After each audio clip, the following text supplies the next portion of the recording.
Hello and welcome to Model Kit Stuff. My name is Jason and this is the March Roundup.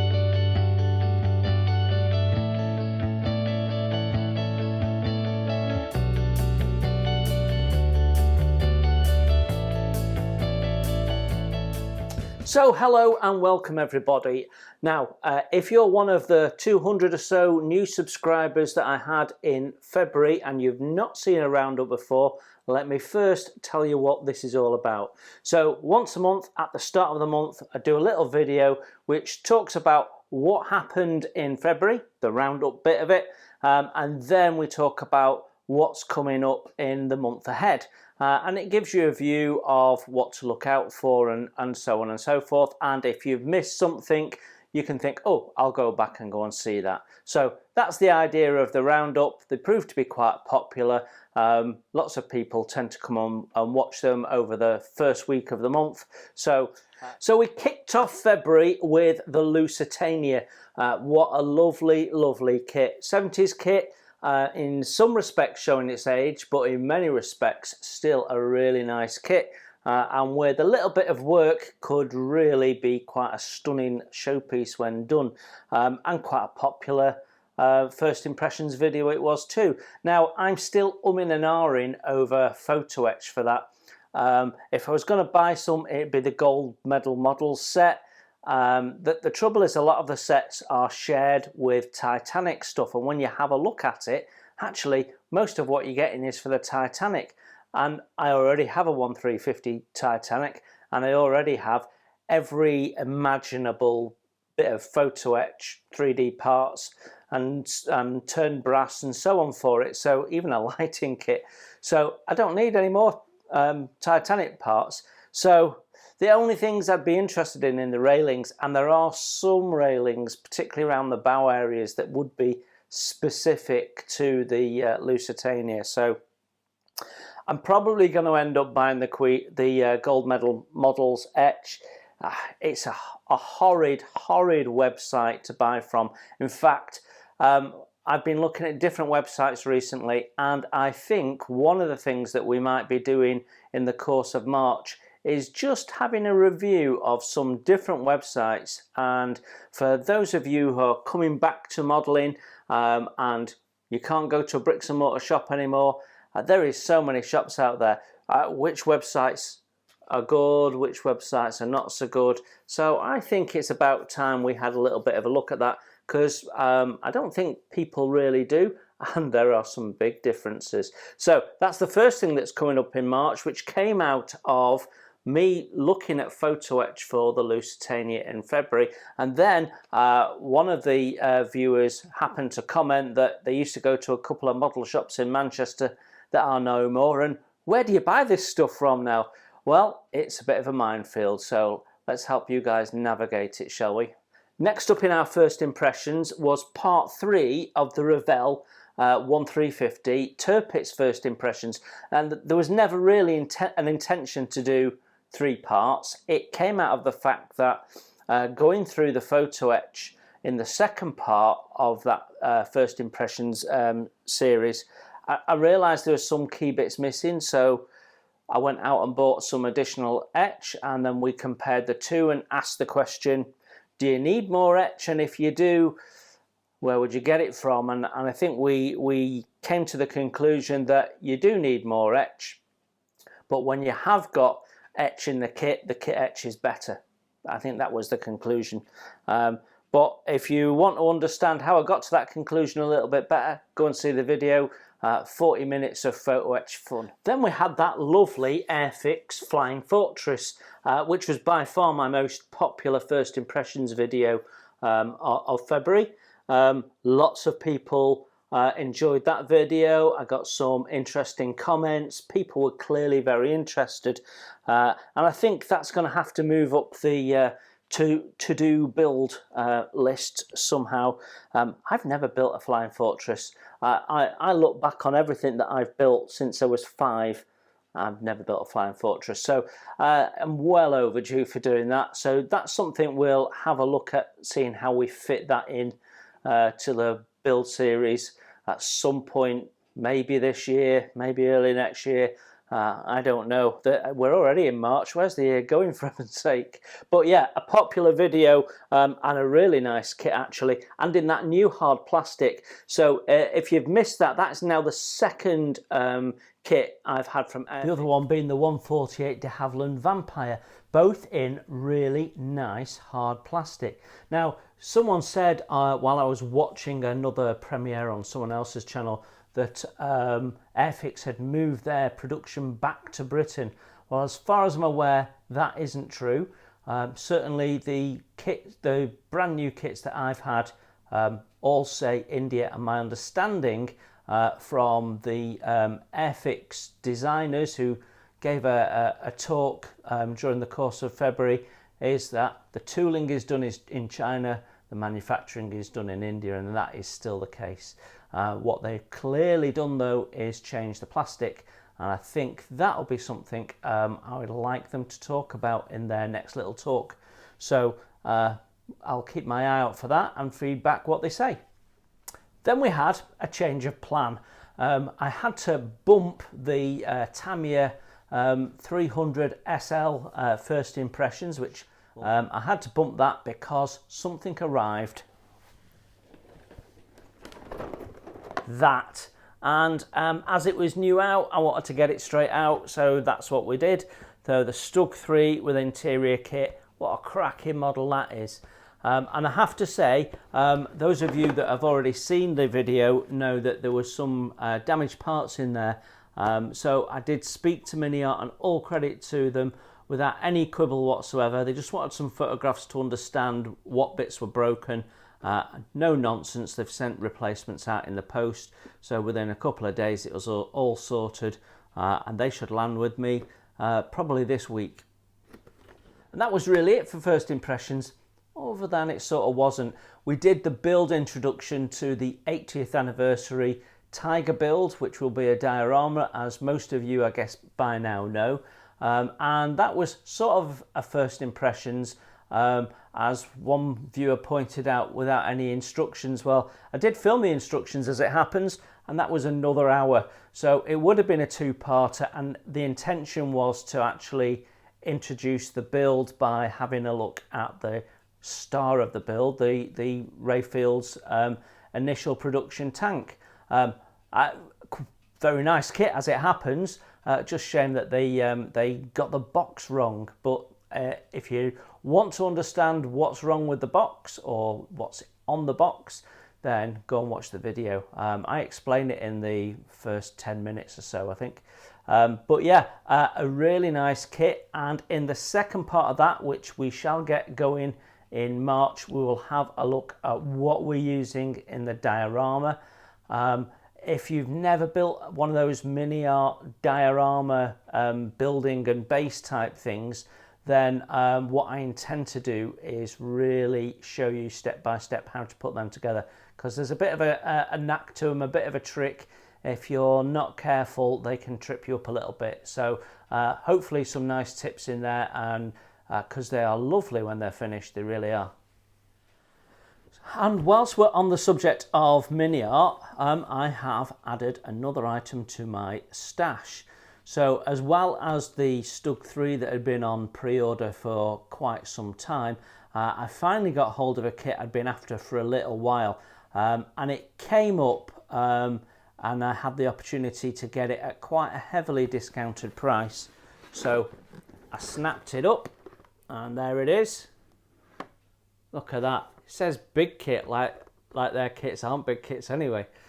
So yeah, it's actually 3 different kits pulled together on a display base, and I bought it for less than you'd usually spend on a Panzer IV with interior kit, which this has. So bargain.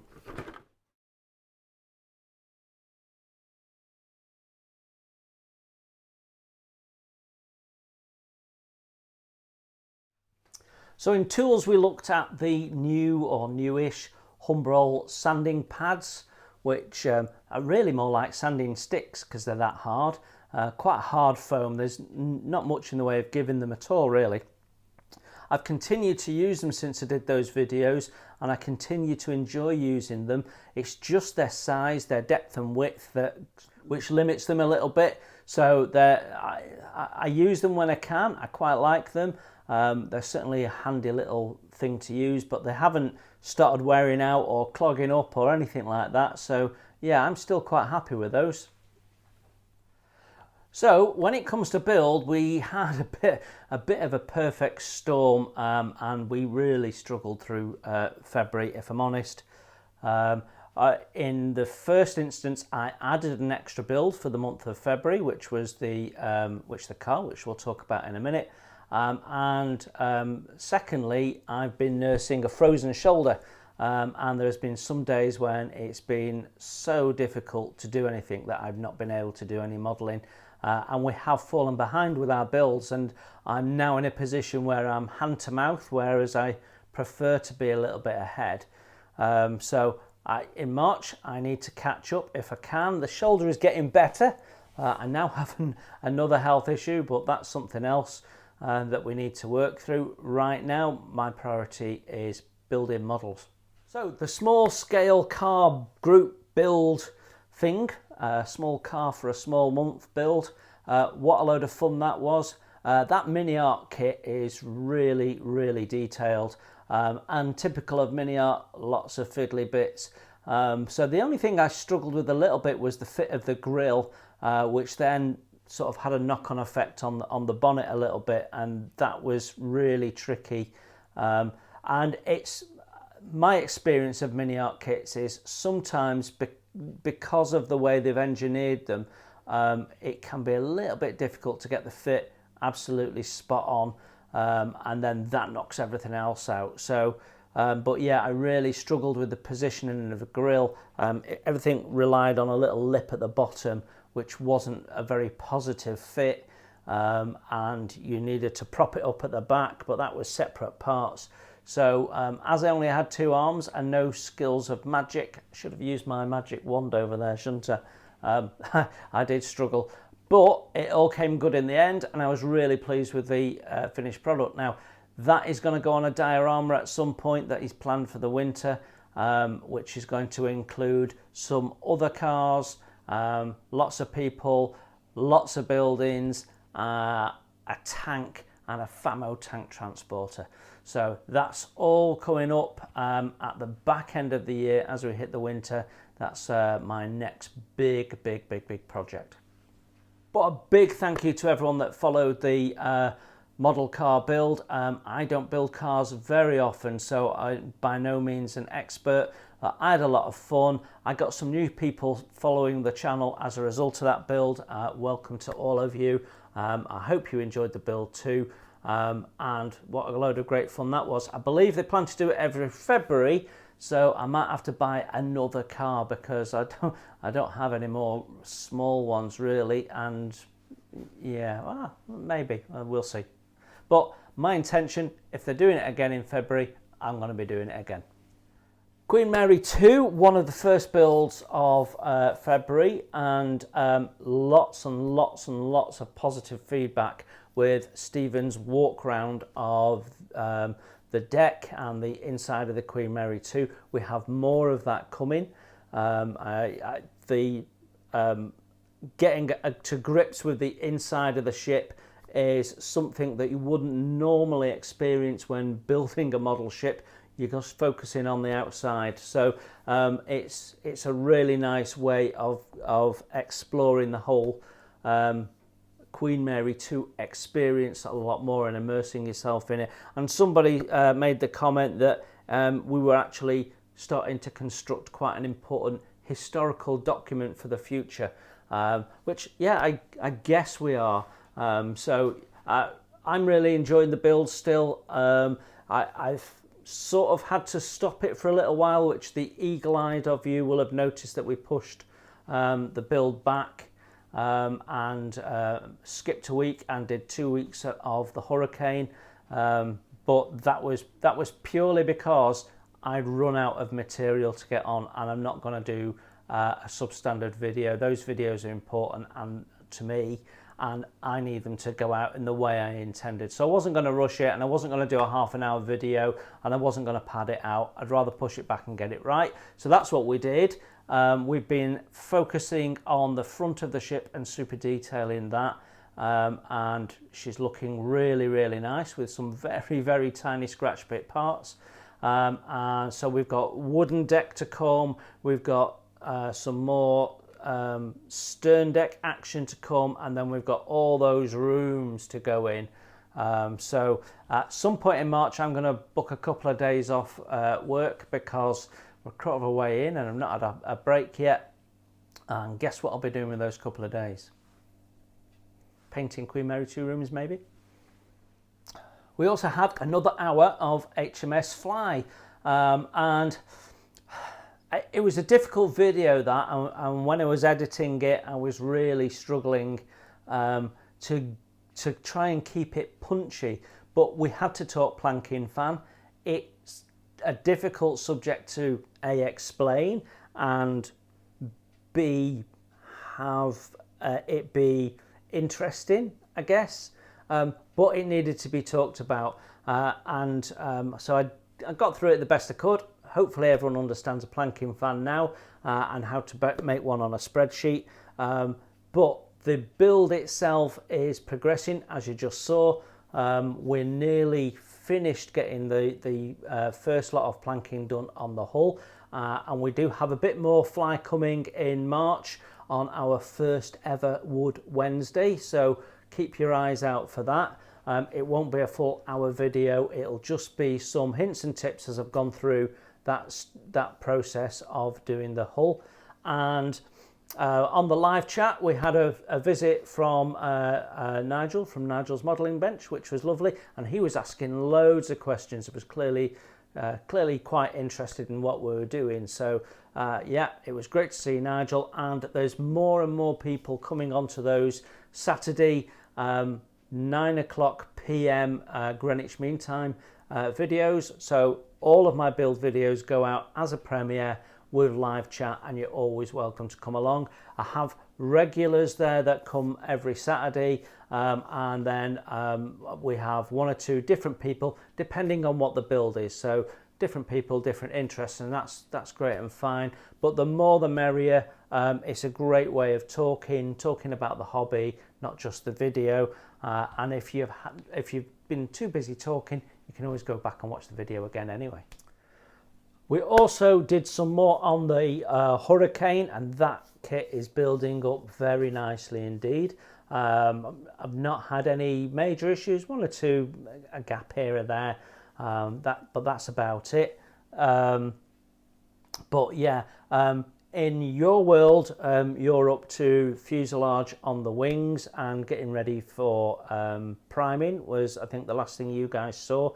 In my world, it is built and just needs some weathering. So I will be finishing the Hurricane in March, and when I finish the Hurricane, I start the Tiger. So I'll be starting to film the Tiger in March, and as soon as you finish the videos, you'll see the Tiger come out. So expect to see the Tiger possibly as early as April, maybe tipping into May.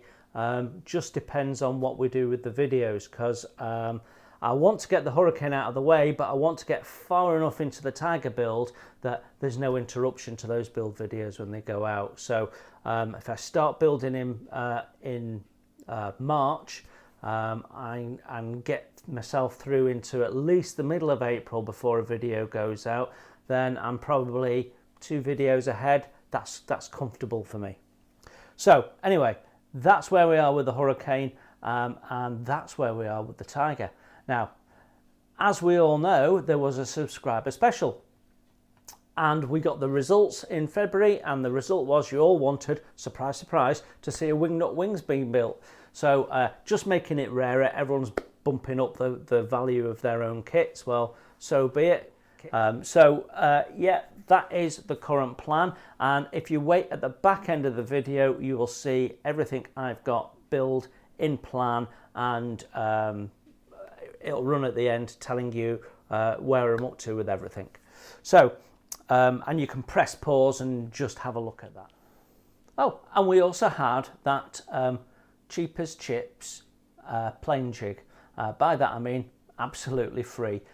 using the box to support your aircraft. Great little tip if you're just starting out in the hobby and getting your tools and bits and pieces together. That's a great way, and I generally find most aircraft will fit in their box, even at that scale, and we'll talk about that in a minute. So what is coming up in March? Well, tomorrow it's a Wednesday, so we have a first impressions, and that will be the Hasegawa 148 Warhawk.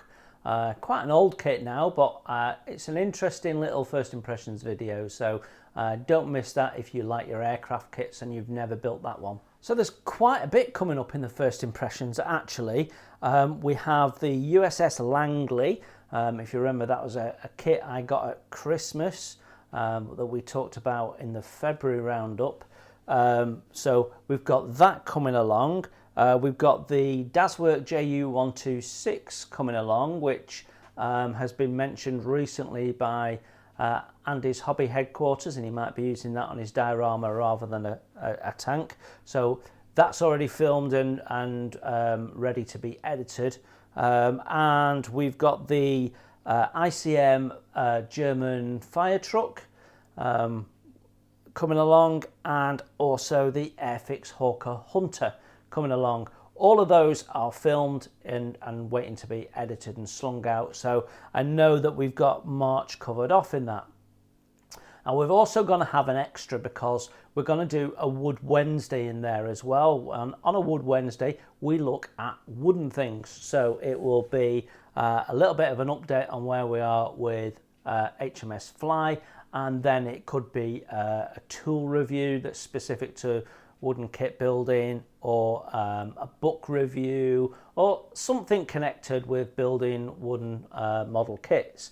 It could even be a first impressions video, such as that one there, but that's not for March, so we'll talk about that in a minute. So because we're doing that, I'm going to chuck in an extra first impressions, and that is probably the first one that we want to talk about.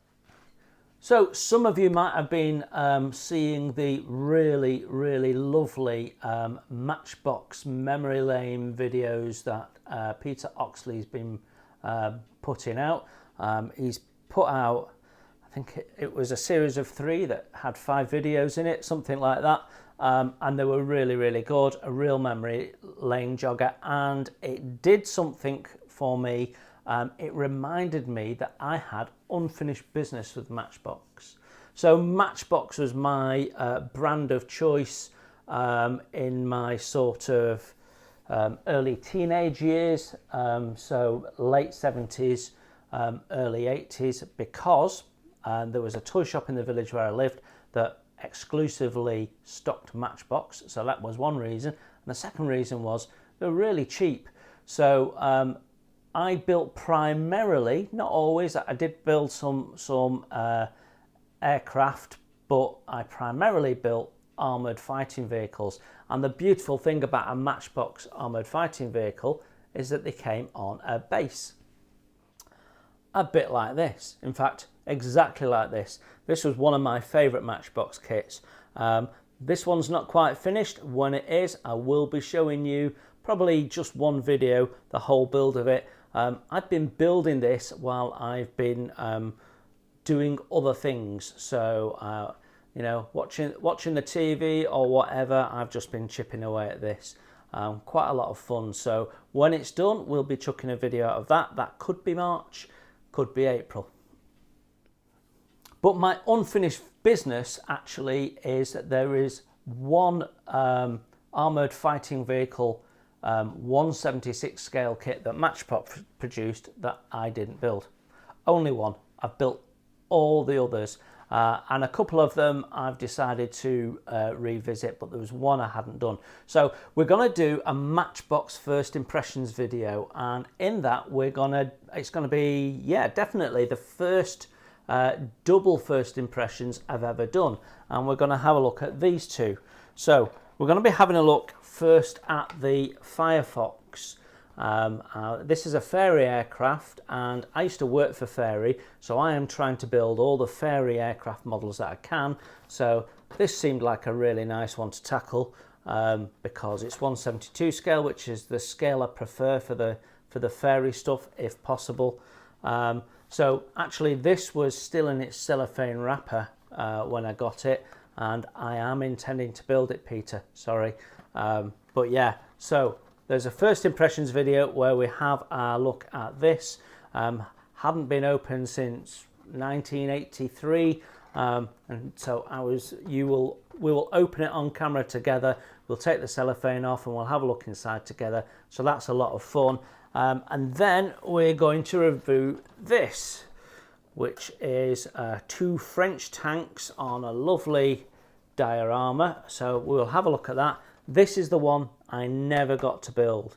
So what would happen is you'd walk into the shop, you'd have a look at what there was, you'd have a look at how much money you had, and you'd make a choice. And for some reason, this is the one I never built before that model shop disappeared. The toy shop closed down, unfortunately. And my access to models in the village went away, and I had to then start trudging to Stockport to get them. So yeah, this is my unfinished business. This is original 1990s re-release. It's got a difference, so it's not thoroughbred Matchbox, if you like, but it's still Matchbox, and I am still going to build what is in there.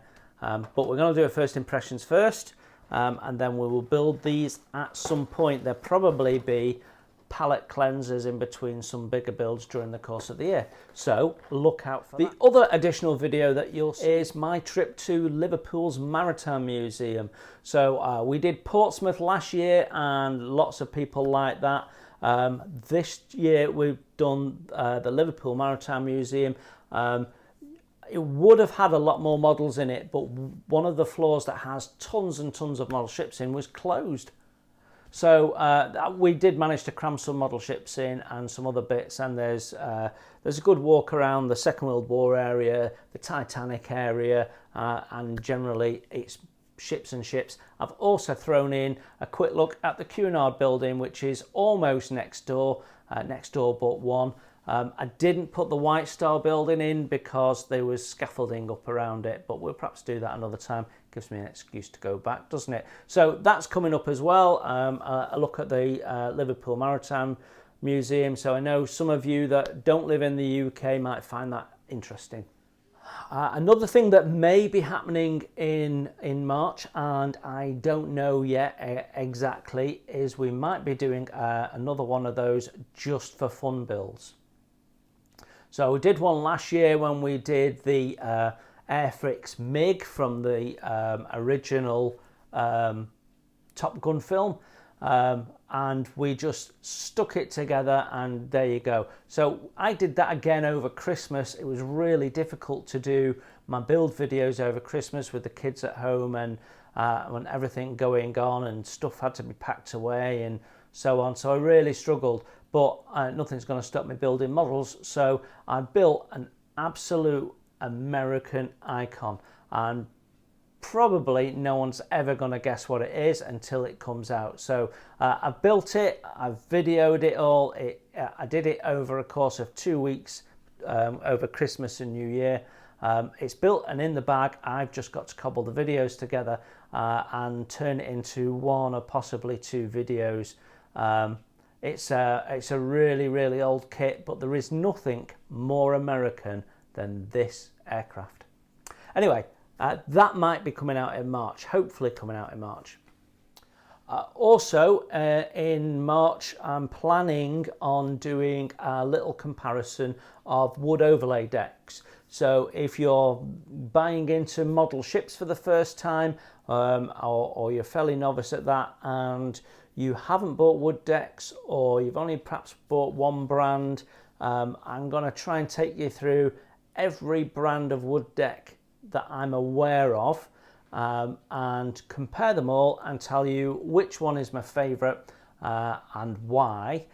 So you might well find that interesting if you like your model ships.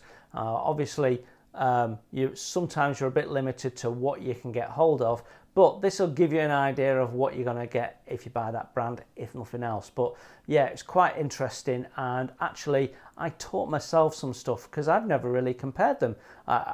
Like most people, I need a wood deck for this. These are the ones available. I'll have that one.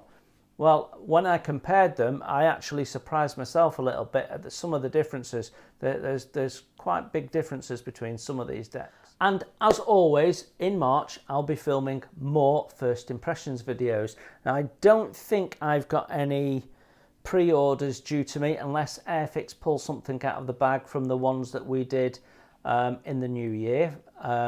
I don't believe any of those are coming out in the course of March. So I don't think I've got any surprises coming along. So we will be filming this lot ready for April. So let's have a look. So first thing is we're going to have a look at another wooden ship kit. We've not done one for a little while.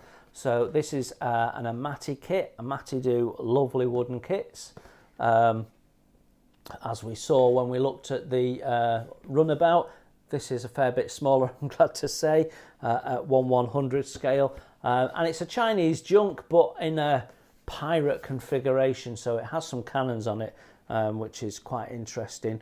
And then you've got this sort of the bamboo sails thing, so it looks quite unique. And obviously, as it's a pirate ship, you can dispense with the green and change it to any colour you like, I guess. But yeah. It's been a long time since I looked in that kit, so it'd be nice to revisit that. Now, it's been a long time since I reviewed a resin kit, and you all know that I have mentioned Atlantic models in terms of etch many times. I'm a big fan of their etch. They're my go-to etch if they have what I'm after, as in they do something for the kit I've got. Then I'll always buy Atlantic etch first before I buy anyone else's. But I haven't reviewed one of their kits before. I have made 3 of their kits before. Actually, only one of them I've bought directly from him before this one. The others I've picked up one way or another. But this is the second kit that I've bought directly from him. The service is brilliant. He's a really friendly guy. Quite open for any help with building it, any support you may want. If you've got any questions, he's more than up for answering them. So we will be having a look at this kit, and we'll be doing it on a particular day in April when this has her moment in history. So if any of you know about this ship, then you're doing very well indeed, because it's a little known battle that the British were involved in during the Chinese Civil War. So so a little bit of history and a very nice model kit review coming up in April, being filmed in March. And as always, I try and put a big kit in there somewhere, so may it be a 1/350 ship or something. This month it is a 1/24 scale Hawker Typhoon. Let me move my cup out of the way. It's a beautiful kit, this, or at least the pictures of the kit are beautiful. I've had this for a little while. I believe it has just dropped off the Airfix website. It'd been on there for a couple of years. I think it's sold out, and I think it has disappeared off there now. In fact, they were selling it at a discount to members for a little while, and that probably cleared it, I would guess. But they are still about online in various shops and on eBay, and I don't remember if I got any aftermarket for this, but if I was a betting man, I probably got loads. So I expect there's an Edward Big Etch in there, and I seem to think I got a resin a resin front piece from China, I seem to think, that took about 6 months to arrive, but it's in there. So I haven't looked at this for ages. I've seen pictures and photographs of this being built, and I know it's got some challenges, but that's the fun of building a big kit like this. But yeah, you can build it all pre-skinned and it looks stunning. So yeah, I'm looking forward to reviewing that and reminding myself what it is. I'll probably get overexcited and want to build it, but it's not in plan at the moment. But yeah, 1/24 scale, 4 paint schemes, one very big kit. So there we have it. That is my roundup done. I think you know what I'm filming for April. You know what's coming up in March. You know what I've added to my stash. And I've reminded you of what you might have missed in February. I think that's job done. So thank you very much for joining me. I hope that you enjoyed that. I'm looking forward to seeing you on the Saturdays at our builds. It's always nice to talk to you wherever you've come from the world. We've all got one thing in common: we love our modelling. So I look forward to seeing you there. In the meantime, enjoy your modelling. Take care, everyone, and I will see you very soon.